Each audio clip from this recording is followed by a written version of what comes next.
Seja muito bem-vinda ao canal de Ana Cardoso e hoje nós vamos seguir com a leitura do livro Vida em Comunhão, de Dietrich Bonhoeffer, da editora Mundo Cristão.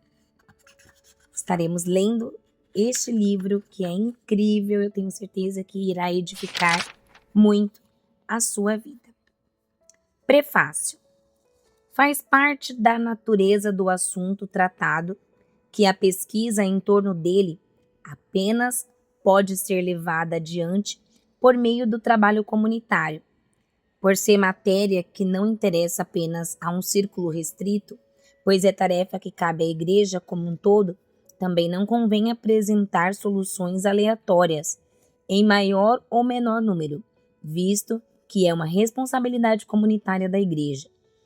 O compreensível receio que acompanha a realização dessa tarefa, formula em época tão recente, precisa gradualmente dar lugar a uma disposição eclesiástica para a cooperação.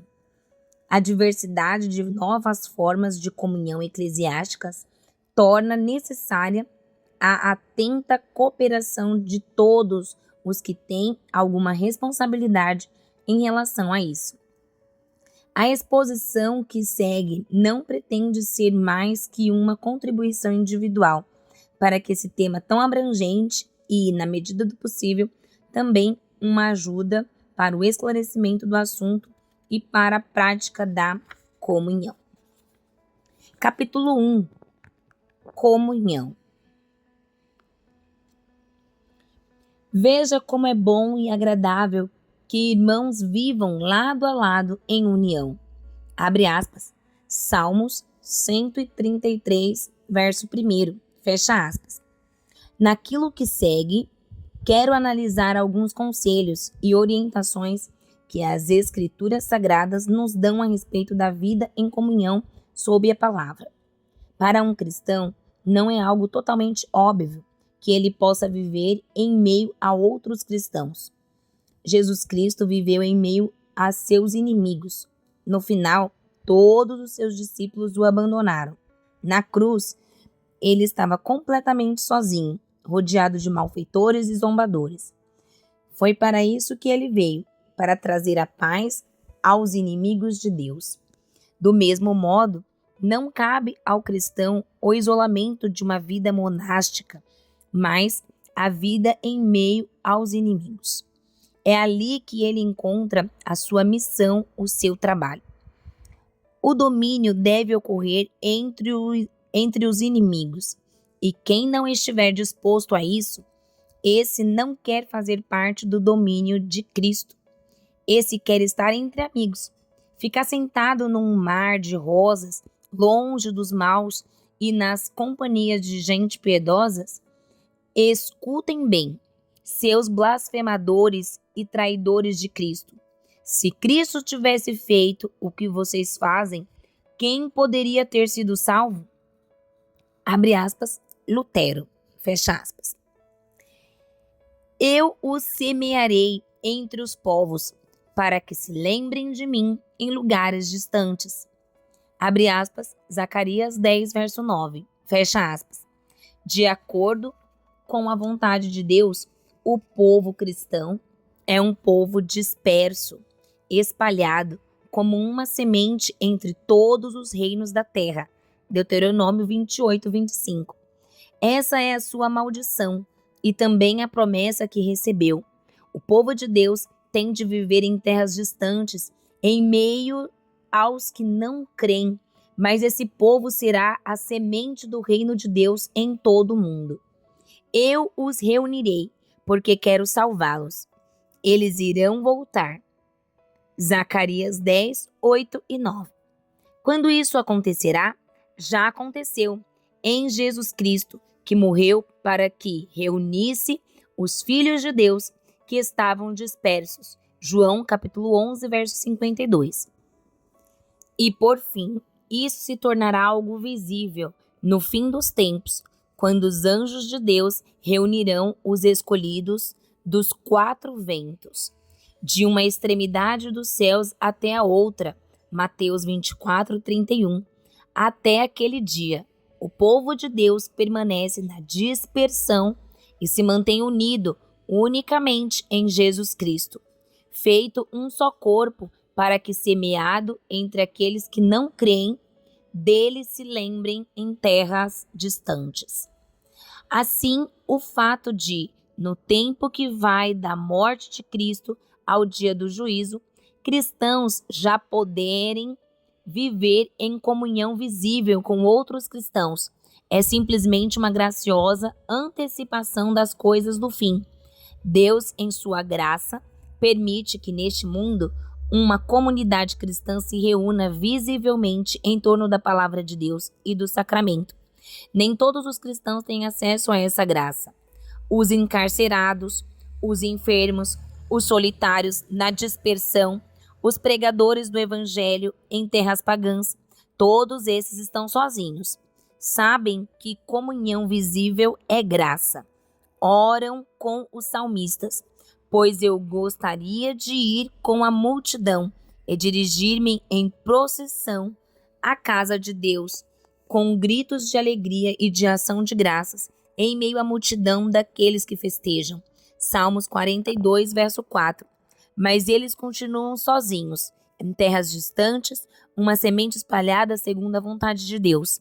No entanto, aquilo que lhes é negado como experiência concreta, isso eles captam com maior intensidade por meio da fé. Assim, no isolamento da ilha de Patmos, João, um banido discípulo do Senhor, celebra o culto celestial com as suas igrejas. Ele o faz no Espírito, no dia do Senhor. Apocalipse, capítulo 1, versículo 10. João vê os 7 candelabros, que são as suas igrejas, e vê também as 7 estrelas, que são os anjos das igrejas.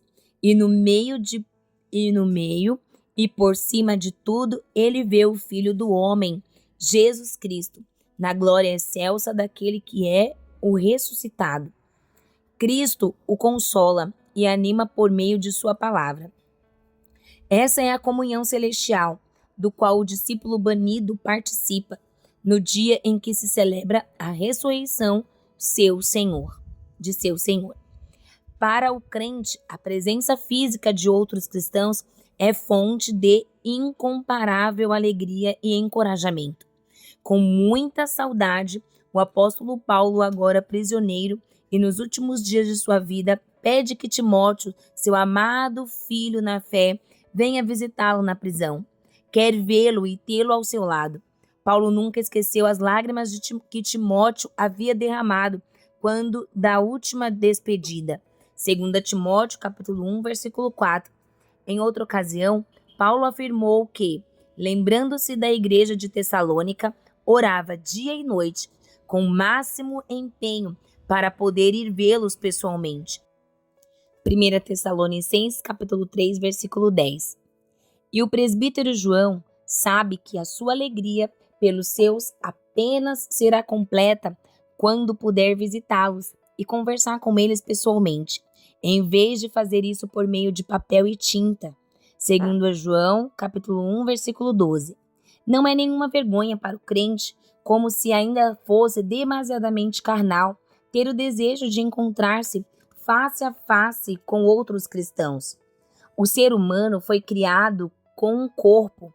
O Filho de Deus, quando veio ao mundo por nossa causa, veio num corpo. Ele foi ressuscitado no corpo. Em seu corpo, o crente recebe Cristo no sacramento. E a ressurreição dos mortos trará a comunhão plena das criaturas de Deus, que são constituídas de corpo e espírito. Por isso, diante da presença física de um irmão, o crente louva o Criador, o Redentor e Reconciliador, Deus Pai, Filho e Espírito Santo. Aquele que está preso, o enfermo, o cristão na dispersão, cada um desses reconhece na presença de um irmão na fé um sinal gracioso e visível da presença de Deus Trino. Tanto quem faz a visita quanto quem é visitado, no isolamento, reconhece mutuamente o Cristo, que está presente no corpo. Eles se encontram e acolhem mutuamente. assim como alguém encontra o Senhor, com respeito, humildade e alegria. Eles se abençoam mutuamente com a bênção do Senhor Jesus Cristo. O simples encontro de um irmão com outro irmão já é uma grande felicidade. Diante disso, a possibilidade, pela vontade de Deus, viver em comunhão diária com outros irmãos é de fato uma bênção de riqueza inesgotável. É verdade que aquilo que para o solitário é uma indescritível bênção de Deus, facilmente ignorado e desprezado por aqueles que têm o privilégio de viver em comunhão diária. Facilmente esquecemos que a comunhão dos irmãos na fé é um dom gracioso do reino de Deus, que pode nos ser tirado a qualquer momento. Facilmente esquecemos que pode ser muito breve o tempo que nos separa da mais profunda solidão. Assim, quem até o presente momento ainda pode viver em comunhão cristã com os outros crentes, esse deve exaltar a graça de Deus do fundo do seu coração. Esse deve, de joelhos, agradecer a Deus e reconhecer que é graça, nada mais que graça. O fato de hoje ainda podermos viver em comunhão dos irmãos na fé. Deus concede o dom da comunhão visível em diferentes medidas. O cristão na dispersão é consolado por uma breve visita de um irmão na fé, uma oração feita em conjunto e uma bênção proferida por esse irmão.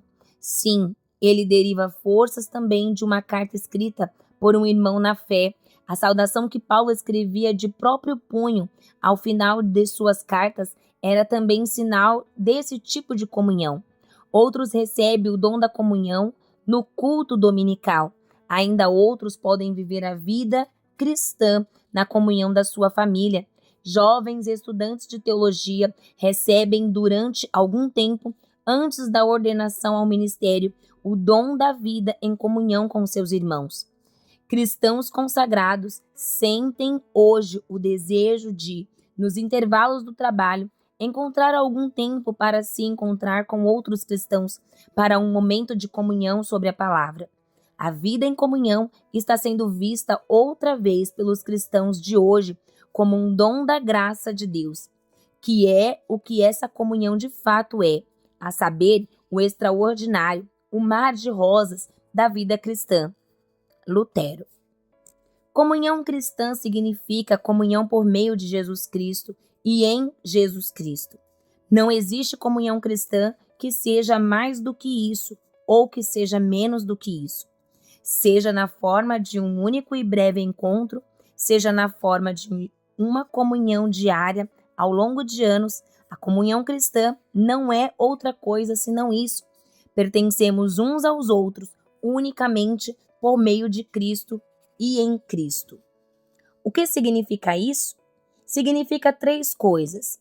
Em primeiro lugar, que um cristão necessita do outro por causa de Jesus Cristo. Segundo, significa que um cristão alcança outro cristão apenas por meio de Jesus Cristo. Terceiro, significa que fomos eleitos em Jesus Cristo desde a eternidade, que fomos aceitos por Ele neste tempo e que permaneceremos unidos por toda a eternidade.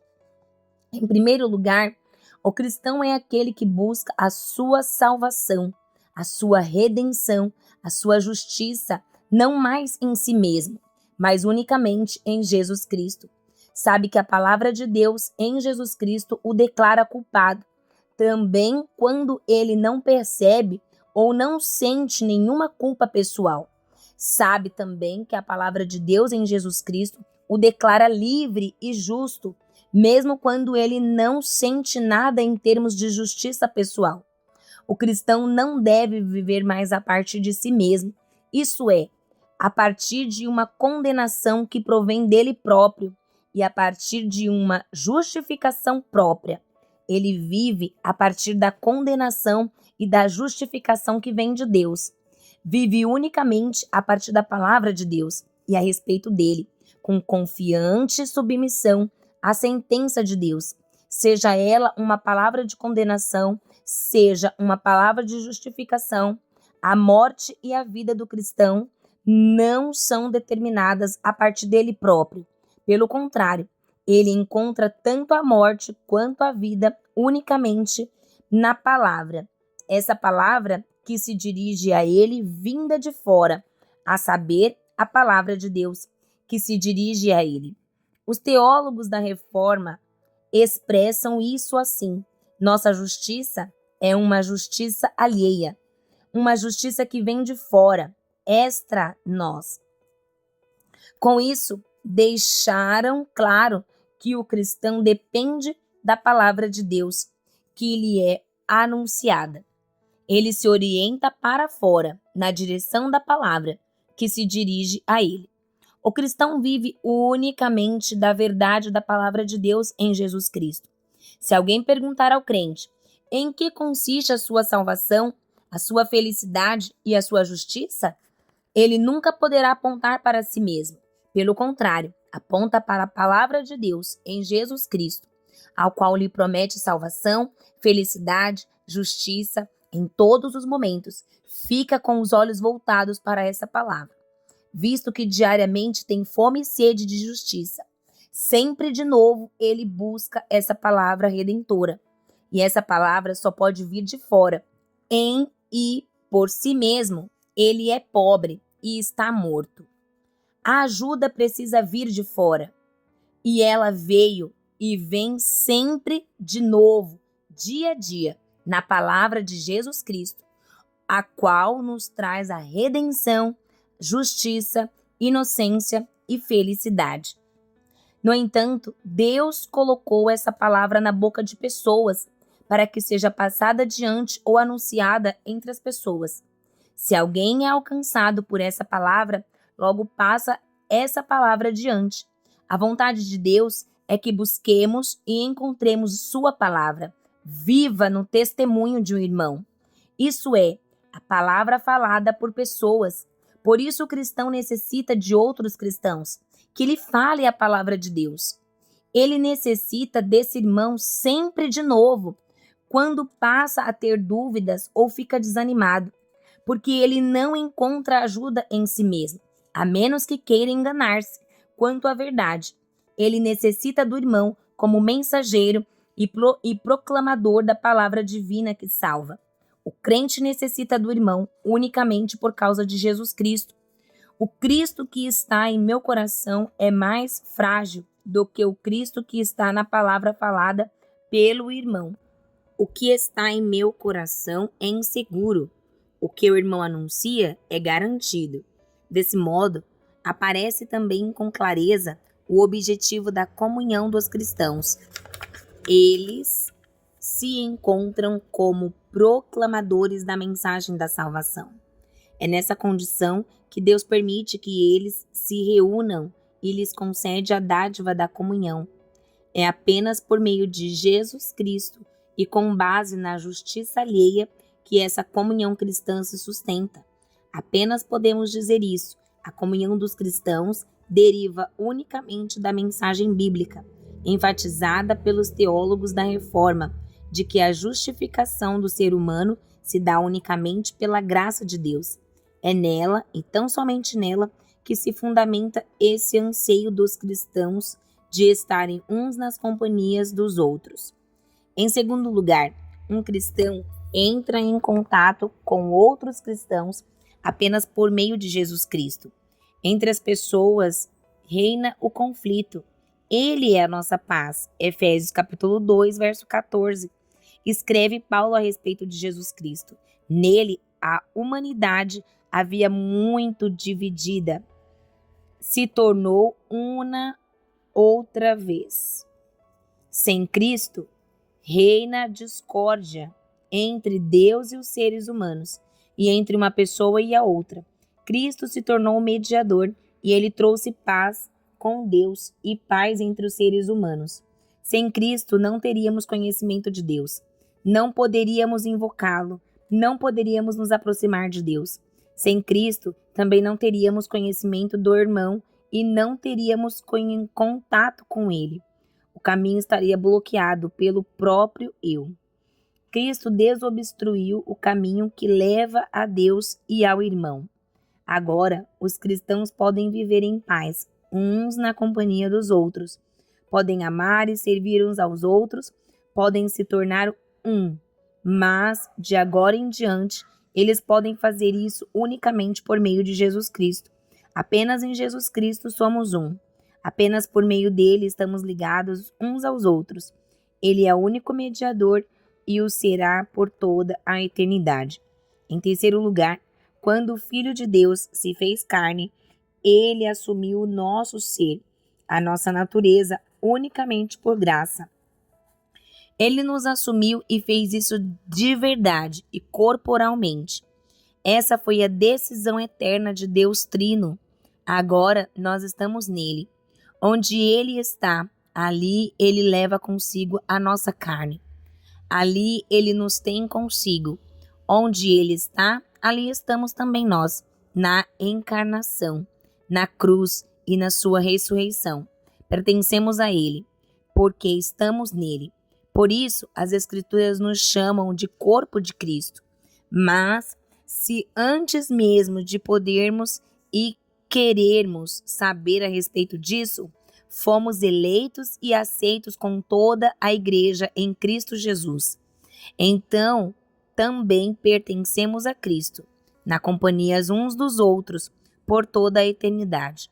Nós, os que aqui vivemos na comunhão de Cristo, estaremos depois com Ele, em eterna comunhão. Na presença do irmão, devemos saber que estaremos eternamente unidos com Ele. Em Jesus Cristo, comunhão cristã significa comunhão com o meio de Jesus Cristo e em Cristo Jesus. Sobre esse pressuposto, repousa tudo o que a Bíblia tem a dizer em termos de instruções e regras para a vida comunitária dos cristãos. Quanto ao amor fraternal, não há necessidade de que eu lhes escreva, porque vocês mesmos foram instruídos por Deus a amar uns aos outros. Porém, irmãos, exortamos a vocês a que progridam cada vez mais. 1 Tessalonicenses, capítulo 4, versículo 9 e 10. Deus mesmo se encarregou da instrução a respeito do amor fraternal. A única coisa que a pessoa ainda pode acrescentar a isso é lembrar que essa instrução divina já foi dada e exortar a que se progrida cada vez mais. Quando Deus se mostrou misericordioso para conosco, quando Ele nos revelou Jesus Cristo como nosso irmão, quando conquistou o nosso coração por meio do seu amor. Nesse momento, começou também a instrução do amor fraternal. No momento em que Deus foi misericordioso para conosco, aprendemos a ser misericordioso com os nossos irmãos. No momento em que recebemos perdão quando merecíamos condenação, Deus nos capacitou à prática do perdão mútuo, aquilo que Deus fez para nós. Isso passamos a ter como dívida em relação aos nossos irmãos. Quanto mais tínhamos recebido, tanto mais podíamos passar adiante. Por outro lado, quanto mais pobre o nosso amor fraternal, é claro que tanto menos vivíamos a partir da misericórdia e do amor de Deus. Portanto, foi o próprio Deus que nos ensinou a irmos ao encontro uns dos outros, assim como Ele veio ao nosso encontro em Cristo. Acolham uns aos outros, assim como Cristo acolheu vocês, para louvor de Deus. Romanos capítulo 15, versículo 7. A partir disso, aquele que foi colocado por Deus numa vida de comunhão com outros irmãos, aprende o que significa ter irmãos. Paulo se dirige à sua igreja em termos de irmãos no Senhor. Filipenses capítulo 1, verso 14. Somos irmãos uns dos outros apenas por meio de Jesus Cristo. Sou irmão do outro por meio daquilo que Jesus Cristo fez por mim, e em mim o outro é meu irmão por meio daquilo que Jesus Cristo fez por ele e nele. O fato de sermos irmãos unicamente por meio de Jesus Cristo é algo extremamente significativo. Quem é o irmão com o qual tenho de me importar dentro da comunidade? Não é aquele indivíduo bem-intencionado, piedoso e ávido por fazer parte da Irmandade e que vem ao meu encontro, mas aquela pessoa que foi redimida por Cristo, absolvida de seus pecados e chamadas para receber a fé e a vida eterna. Nossa comunhão não pode se fundamentar naquilo que o cristão é por si mesmo, em sua vida interior e piedade. Determinante para nossa irmandade é aquilo que somos a partir de Cristo. Nossa comunhão reside unicamente naquilo que Cristo realizou em nós, a saber, em mim e na outra pessoa. E isso é assim não apenas no começo, mas continua assim e permanece assim no futuro e por toda a eternidade. É impossível, com o passar do tempo, ainda acrescentar algo a essa nossa comunhão. Tenho e terei comunhão com o outro unicamente por meio de Jesus Cristo. Quanto mais autêntica e profunda a nossa comunhão, tanto mais passará a um segundo plano tudo o que mais nos conecta. Quanto mais autêntica e profunda a nossa comunhão, tanto mais de forma clara e autêntica terão relevância entre nós, única e exclusivamente Jesus Cristo e sua obra. Temos um ao outro apenas por meio de Cristo. Por meio de Cristo, temos um ao outro também de verdade. Temos um ao outro de forma plena e por toda a eternidade. Isso faz com que todo tipo de busca obscura por algo mais seja descartado logo de saída. Quem deseja mais do que aquilo que Cristo estabeleceu entre nós não está em busca de comunhão cristã. Está em busca de experiências extraordinárias de comunhão, que lhe foram negadas em outro lugar. Se alguém quiser algo assim, estará introduzindo desejos confusos e impuros na Irmandade Cristã. É nesse ponto que, logo de saída, a Irmandade Cristã se vê ameaçada pelo maior perigo, pelo mais profundo envenenamento, a saber, pela troca da Irmandade Cristã por um ideal de comunhão piedosa, pela mistura entre o anseio natural por comunhão, que é típico do coração piedoso, e a realidade espiritual da Irmandade Cristã. Para a Irmandade Cristã, tudo depende do fato de que, desde o início, esteja bem claro o que segue. Em primeiro lugar, Irmandade Cristã não é um ideal, mas uma realidade divina. Em segundo lugar, Irmandade Cristã é uma realidade de ordem espiritual e não uma realidade de ordem psíquica. Muitas são as comunidades cristãs que fracassaram porque viveram a partir de um ideal de comunhão, especialmente o cristão sério, que pela primeira vez é inserido num contexto de vida comunitária cristã. Muitas vezes traz consigo uma visão definida do tipo de vida cristã em comunhão. Visão essa que ele procura tornar realidade, mas a graça de Deus faz com que todos esses sonhos rapidamente se dissipem, na medida em que Deus quer nos levar ao conhecimento da autêntica comunhão cristã. É necessário que experimentemos a grande decepção quanto aos outros, quanto aos irmãos em geral. E se tivermos essa felicidade também em relação a nós mesmos, em sua graça, Deus não permite que vivamos nem mesmo por algumas semanas uma realidade idealizada em que nos entregamos a experiências inebriantes e a roubos de felicidade que se abatem sobre nós como um êxtase, porque Deus não é um Deus que desperta emoções, mas o Deus da verdade. Quando uma comunhão passa por essa grande decepção, com todas as suas más e desagradáveis experiências, nesse momento ela começa a ser aquilo que deve ser na presença de Deus. Nesse momento ela começa a perceber a promessa que lhe foi dada na fé. Quanto mais cedo essa decepção sobrevier ao indivíduo e à comunidade como um todo, tanto melhor para ambos. No entanto, se uma comunidade não consegue suportar e sobreviver a essa decepção, apegando-se à visão ideal, quando esta lhe tiver de ser tirada, essa comunidade perde no mesmo instante a promessa da comunhão cristã que perdura. Cedo ou tarde, essa comunidade se desfaz. Toda visão idealizada, tipicamente humana, que for trazida para dentro da comunidade cristã, impedirá a genuína comunhão e precisará ser descartada. Sem isso, a genuína comunhão não poderá existir. Quem ama mais a sua visão idealizada de uma comunhão cristã do que a própria comunhão cristã, acaba sendo um destruidor dessa comunhão cristã. Nada altera isso, nem mesmo a honestidade, seriedade e dedicação desse indivíduo. Deus odeia esses sonhos ou essas visões idealizadas porque levam ao orgulho e à presunção.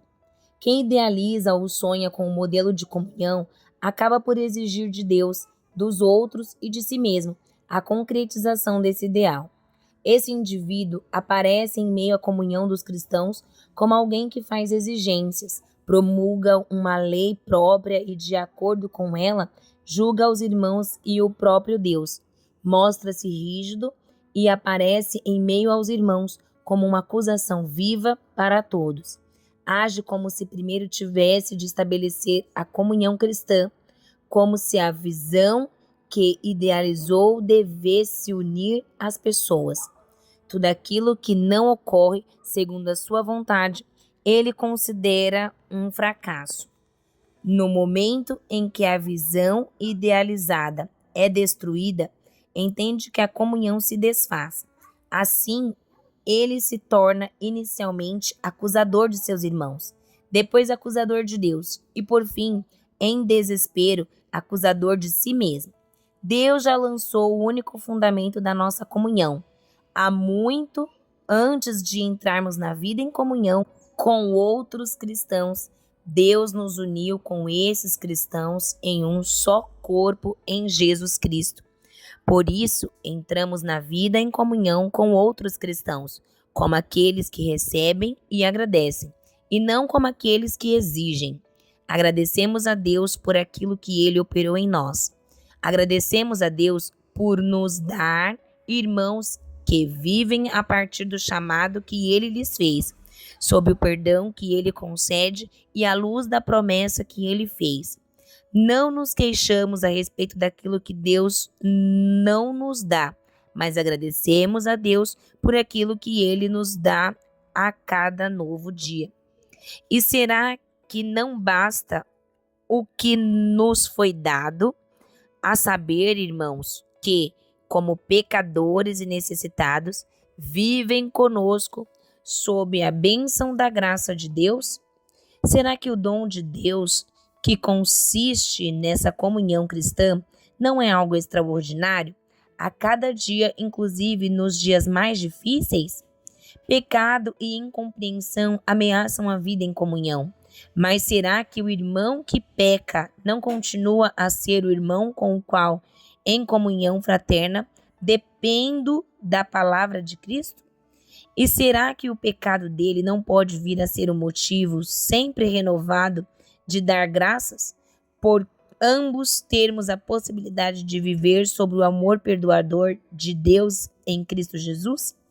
Será que o momento da grande decepção quanto ao irmão não poder se tornar algo incomparável, salutar para mim?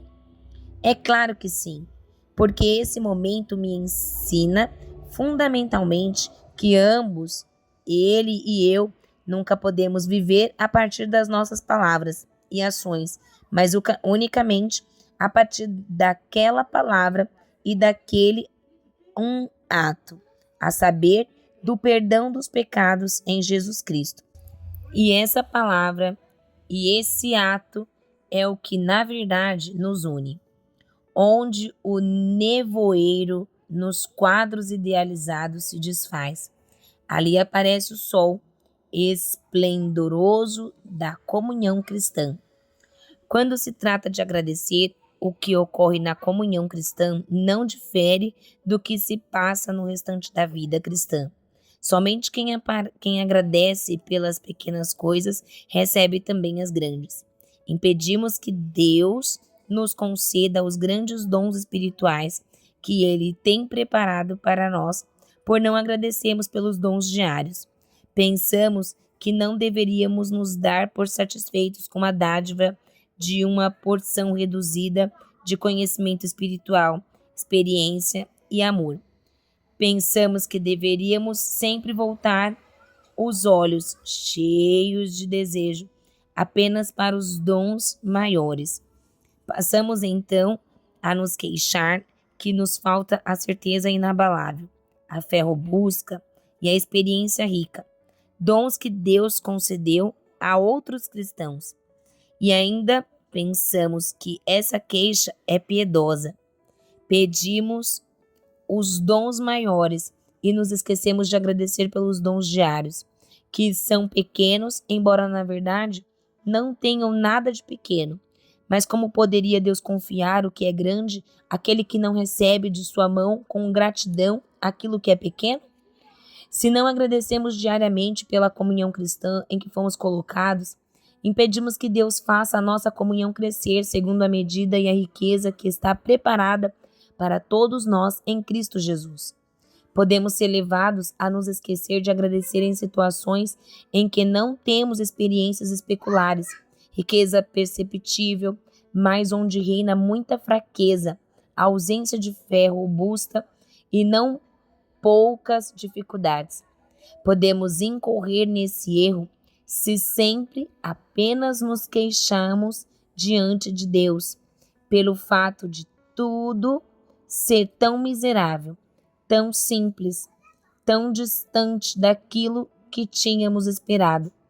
Isso se aplica de forma especial também à costumeira queixa de pastores e de membros consagrados da igreja a respeito da sua comunidade de fé.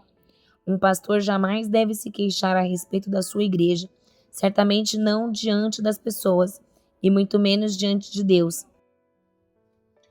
Não foi para isso que a igreja lhe foi confiada, ou seja, não para que ele seja alguém que acusa a igreja diante de Deus e das pessoas. Quem se irrita com a comunhão cristã em que foi colocado, passando a se queixar em relação a ela, esse deveria primeiramente verificar se não está operando com uma visão idealizada de comunhão, que Deus terá de desfazer. Se esse é o caso, então que agradeça a Deus por tê-lo levado a reconhecer essa situação. Se esse não for o caso, deveria tomar cuidado para que nunca venha a se tornar alguém que acusa a igreja de Deus. Ao contrário, deveria acusar a si mesmo por sua falta de fé. Deveria pedir a Deus reconhecimento de seu próprio fracasso e desse seu pecado. Deveria orar pedindo que não se torne motivo de escândalo para seus irmãos. Em reconhecimento da sua própria culpa, deveria interceder por seus irmãos. Deveria realizar a tarefa que lhe foi entregue a ser grato a Deus. A comunhão cristã ocorre algo semelhante ao que ocorre com a santificação dos cristãos. Essa comunhão é um presente de Deus, sobre o qual não temos direito algum. Somente Deus sabe como anda a nossa comunhão e como anda a nossa santificação. Aquilo que nos parece fraco e insignificante pode ser grande e glorioso aos olhos de Deus. O cristão não deve ficar constantemente tomando o pulso da sua vida espiritual. O mesmo se aplica à comunhão cristã. Ela não nos foi presenteada por Deus para que fiquemos o tempo todo medindo a temperatura.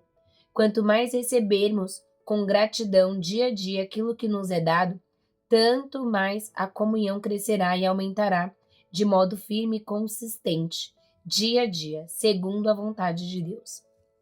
A irmandade cristã não é um ideal que nós temos de tornar realidade. Pelo contrário, É uma realidade criada por Deus em Cristo, da qual temos o privilégio de participar.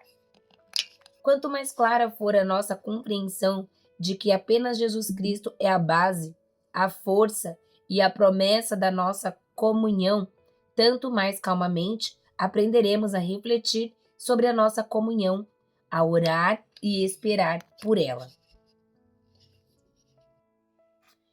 Por estar fundamentada unicamente em Jesus Cristo, a comunhão cristã é uma realidade pneumática e não psíquica. Nisso, a comunhão cristã se distingue radicalmente de qualquer outra comunhão. As Escrituras chamam de pneumático, isso é, espiritual. Tudo aquilo que é realizado unicamente pelo Espírito Santo, que coloca Jesus Cristo como Senhor e Salvador em nosso coração. As Escrituras denominam de psíquico ou natural, aquilo que deriva de desejos, forças e capacidades naturais da alma humana. A base de toda e qualquer realidade pneumática ou espiritual é a clara palavra de Deus, revelada em Jesus Cristo. A base de toda e qualquer realidade psíquica ou natural é o confuso e obscuro impulso e desejo da alma humana. O fundamento da comunhão espiritual é a verdade. O fundamento da comunhão natural é o desejo. A essência da comunhão espiritual é a luz. Porque Deus é luz, e não há nele treva alguma. 1 João capítulo 1, versículo 5. E, se andarmos na luz, como ele está na luz, mantemos comunhão uns com os outros. 1 João capítulo 1, versículo 7. A essência da comunhão natural é a escuridão, porque de dentro do coração das pessoas é que procedem os maus pensamentos. Marcos capítulo 7, versículo 21. São as densas trevas que se estendem sobre a fonte de toda a atividade humana e até mesmo sobre todos os impulsos mais nobres e piedosos. Comunhão espiritual é a comunhão daqueles que foram chamados por Cristo. Comunhão psíquica ou natural é a comunhão de almas piedosas. Na comunhão espiritual reina ágape, o amor puro do serviço fraterno. Da comunhão natural vigora eros e obscuro amor do desejo, que é, ao mesmo tempo, ímpio e piedoso. Lá na comunhão espiritual, há serviço fraterno de forma ordenada. Aqui, na comunhão natural, a busca desordenada de prazer. Lá, a humilde submissão ao irmão. Aqui, a submissão do irmão aos meus desejos, numa combinação de humildade e orgulho. Na comunhão espiritual, reina absoluta a palavra de Deus. Na comunhão natural, reina ao lado da palavra o ser humano, provido de poderes e experiências especiais, além de recursos de ordem sugestivo-mágicos. Lá, quem vincula é unicamente a palavra de Deus. Aqui, ao lado da palavra, pessoas vinculam os outros a si mesmos. Lá, todo poder, honra e domínio é entregue ao Espírito Santo. Aqui, o que se busca e valoriza são esferas de poder e influência de ordem pessoal. Tudo isso é claro na medida em que se trata de pessoas piedosas, na perspectiva de que se está a serviço do que é mais nobre e melhor, mas na verdade unicamente para destronar o Espírito Santo, para relegá-lo à mais distinta irrealidade. Nesse caso, o que resta é, na verdade, apenas aquilo que é natural. Assim, na comunhão espiritual, o comando é do Espírito Santo. Na comunhão natural, das técnicas ou do método psicológico. Lá, o amor que ajuda o próximo, amor singelo, anterior a qualquer método psicológico. Aqui, a análise e construção psicológica. Lá, o humilde e simples serviço prestado ao irmão. Aqui, o tratamento inquisitivo e calculado que se dispensa à pessoa que é vista como desconhecida. É possível que o contraste entre realidade espiritual e realidade natural fique mais claro à luz da seguinte observação. Na comunhão espiritual, nunca e de forma alguma existe relação imediata ou direta entre uma pessoa e outra, ao passo que na comunhão natural existe um profundo e primordial anseio por comunhão, por contato imediato ou direto com a psique de outras pessoas. Isso é semelhante ao desejo da carne, que procura unir-se diretamente com o que lhe é semelhante. Esse anseio de alma humana busca a fusão completa entre o eu e o tu, tanto na forma da união do amor quanto, abre aspas, e isso acaba sendo mais do mesmo, fecha aspas, na forma de violência em relação ao outro, que é submetido ao meu poder ou inserido em minha esfera de influência. Na comunhão natural, quem é psicologicamente forte se realiza e causa admiração naquele que é fraco, seja na forma de amor, na forma de medo. Aqui, o que conta são relações humanas, influência e dependência, fazendo com que, na comunhão imediata das psiques, apareça de forma caricata tudo aquilo que primordialmente e tão somente é próprio da comunhão mediada por Cristo. Existe também uma conversão natural ou psíquica. Ela se apresenta com todo o jeito de uma conversão autêntica e ocorre sempre por meio de abuso consciente ou inconsciente. Alguém consegue abalar profundamente um indivíduo ou uma comunidade inteira, trazendo-os para dentro de sua esfera de influência. Nesse caso, uma psique atuou diretamente sobre outra psique. O forte se impôs ao fraco. A resistência de quem é mais fraco foi vencida pelo impacto causado pelo outro. O fraco sofreu violência, mas não foi convencido pela causa em si. Isso se torna visível no momento em que se faz necessário algum comprometimento em relação à causa, algo que esteja desvinculado da pessoa com a qual estou vinculado, ou quem sabe até mesmo em oposição a essa pessoa.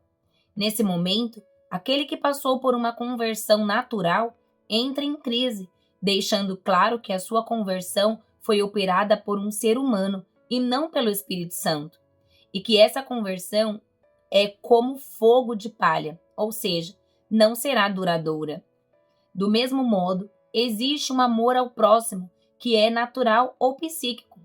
É um amor capaz de sacrifícios extraordinários, que muitas vezes supera em muito o autêntico amor cristão no que diz respeito à entrega e resultados palpáveis.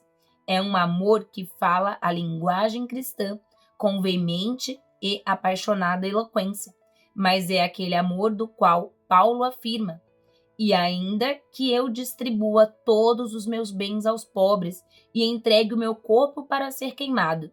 1 Coríntios, capítulo 13, versículo 3. Isso é, se eu reunisse os feitos mais grandiosos do amor com uma dedicação extrema, se não tiver amor, a saber, o amor que deriva de Cristo, nada serei. 1 Coríntios, capítulo 13, versículo 2. No amor natural, ama-se a outra pessoa em função de interesse pessoal. No amor espiritual, o outro é amado por causa de Cristo. Por isso, o amor natural busca um contato não mediado com a outra pessoa. O amor natural não ama a outra pessoa em sua liberdade, mas como alguém que está ligado a ele. O amor natural quer por todos os modos sair vitorioso, quer conquistar, sufoca o outro, quer ser irresistível, quer dominar. O amor natural não dá muita importância à verdade, relativiza a verdade, porque nada, nem mesmo a verdade, deve aparecer como obstáculo entre o amor e a pessoa amada. O amor natural deseja a outra pessoa, anseia por comunhão com ela, espera uma contrapartida de amor, mas não se coloca a serviço da outra pessoa. Esse amor é manifestação de desejo, até mesmo quando parece estar a serviço do outro. Há duas coisas que, na verdade, são uma só, e a mesma coisa, que mostram a diferença entre amor espiritual e o amor natural. Em primeiro lugar, o amor natural não pode suportar a destruição de uma comunhão que, tendo em vista a comunhão verdadeira, passou a ser falsa. Em segundo lugar, o amor natural não consegue amar o inimigo, a saber, aquele que de forma séria e obstinada lhe oferece resistência. As duas coisas procedem da mesma fonte. O amor natural é, em sua essência, desejo, aquela busca por comunhão natural, enquanto o amor natural ainda puder, de alguma forma, satisfazer esse desejo, não abrirá mão dele, nem mesmo por causa da verdade, nem mesmo por causa do verdadeiro amor ao próximo. Mas, quando cessa a expectativa de satisfação desse desejo, o amor natural acaba. E isso ocorre quando ele encontra o inimigo. Nesse momento, o amor se transforma em ódio, desprezo e calúnia. Mas é precisamente nesse ponto que entra em cena o amor espiritual. Por isso, o amor natural se transforma em ódio pessoal ao deparar com o genuíno amor espiritual, que não deseja, mas que se coloca a serviço. O amor natural se transforma num fim em si mesmo, se torna uma obra, um ídolo que quer ser adorado, ao qual tudo deve ser submetido. O amor natural zela, cultiva, ama a si mesmo e nada mais neste mundo. O amor espiritual, por sua vez, procede de Jesus Cristo, serve a Ele unicamente. O amor espiritual sabe que não tem acesso imediato a outra pessoa. Cristo está colocado entre mim e a outra pessoa. O significado do amor ao próximo não é conhecido de antemão a partir de um conceito genérico de amor derivado do meu anseio natural. Afinal de contas, aos olhos de Cristo, tudo isso pode ter aparência de ódio ou de egoísmo da pior espécie. O significado do amor é conhecido unicamente a partir do que Cristo me diz em sua palavra. Em contraste com as minhas ideias e convicções, Jesus Cristo me diz o que é de verdade o amor ao irmão. Por isso, o amor espiritual se apega unicamente à palavra de Jesus Cristo. Se Cristo me pede para estabelecer comunhão por causa do amor, eu o farei. Se a verdade de Cristo por causa do amor me pede para romper a comunhão, eu o farei, apesar do protesto do meu amor natural, por colocar-se a serviço em vez de desejar. O amor espiritual ama o inimigo, assim como ama o irmão. Esse amor não deriva nem do irmão, nem do inimigo, deriva de Cristo e sua palavra. O amor natural nunca consegue entender o amor espiritual, porque o amor espiritual vem do alto, e a vista do amor deste mundo é algo totalmente estranho, novo e incompreensível. Uma vez que Cristo está colocado entre mim e a outra pessoa, não devo buscar comunhão imediata ou não mediada com essa pessoa. Assim como apenas pude ser socorrido pela palavra de Cristo, que me foi dirigida, também essa outra pessoa só pode ser socorrida pelo próprio Cristo. Isso significa, no entanto, que não devo fazer nenhuma tentativa de, com o meu amor, manipular, forçar ou dominar essa outra pessoa. Nessa sua liberdade em relação a mim, a outra pessoa será amada por ser quem ela é, a saber, uma pessoa pela qual Cristo se fez homem, morreu e ressuscitou, uma pessoa para a qual Cristo conseguiu perdão dos pecados e preparou uma vida eterna. Uma vez que Cristo há muito agiu de forma decisiva na vida de meu irmão, antes que eu pudesse começar a fazer algo, devo deixar esse meu irmão livre para ser de Cristo. Devo encontrar esse irmão unicamente como a pessoa que ela já é para Cristo. Esse é o significado da afirmação de que podemos encontrar o outro apenas na mediação efetuada por Cristo. O amor natural cria uma imagem da outra pessoa, daquilo que ela é e daquilo que ela deve se tornar. O amor natural quer manipular a vida da outra pessoa. O amor espiritual reconhece a verdadeira imagem da outra pessoa a partir de Cristo Jesus. Essa imagem é aquela que Jesus Cristo moldou e ainda quer moldar. Assim, o amor espiritual se manifesta nisso, em tudo o que diz e faz. Entrega a outra pessoa a Cristo. Não tentará causar um impacto psicológico na outra pessoa por meio de influência pessoal e direta, por meio de uma interferência ilegítima na vida do outro. O amor espiritual não se alegra com efervescência e agitação piedosa e natural. Pelo contrário, dirige-se ao outro com a clara palavra de Deus e está disposto a deixar que ele passe longo tempo a sós com essa palavra, deixando-o outra vez livre para que Cristo atue na vida dele. O amor espiritual respeita o limite do outro, limite esse que foi colocado entre nós por meio de Cristo, e encontrará comunhão plena com o outro em Cristo, que é o único que nos une e vincula. Assim, o amor espiritual mais fala com Cristo a respeito do irmão do que ao irmão a respeito de Cristo. O amor espiritual sabe que o acesso mais rápido ao outro sempre passa pela oração dirigida a Cristo, e o amor ao outro está totalmente vinculado à verdade em Cristo. A respeito desse amor, fala ao discípulo João: não tenho maior alegria do que esta, a de ouvir que meus filhos andam na verdade. 3 João, capítulo 1, versículo 4. O amor natural se alimenta de desejos obscuros, que são descontrolados e impossíveis de se controlar. O amor espiritual vive na claridade do serviço, que foi ordenado por meio da verdade. O amor natural produz submissão, dependência, tensão. O amor espiritual promove a liberdade do irmão sob a palavra. O amor natural produz flores cultivadas em estufa. O amor espiritual produz os frutos saudáveis que se desenvolve a céu aberto, enfrentando a chuva, as tempestades e recebendo a luz do sol, segundo a vontade de Deus.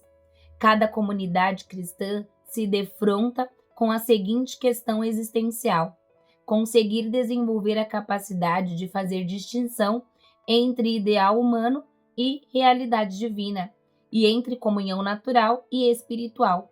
Para uma comunidade cristã alcançar o mais rapidamente possível uma visão sóbria a respeito disso, é questão de vida ou morte. Em outras palavras, a vida comunitária sobre a palavra apenas continuará saudável na medida em que ela não se manifesta como um movimento, uma ordem, uma associação, um collegium pietatis. Ela apenas continuará saudável se entender que é parte da Igreja cristã, que é una, santa e universal, participando de forma ativa e passiva das dificuldades, da luta e da promessa de toda a Igreja. Qualquer tendência separatista e todo tipo de isolamento relacionado com essa tendência representa um grande risco para a comunidade cristã, a menos que isso se justifique de forma bem objetiva, por causa de trabalho comunitário, por condições locais ou por relacionamento familiar.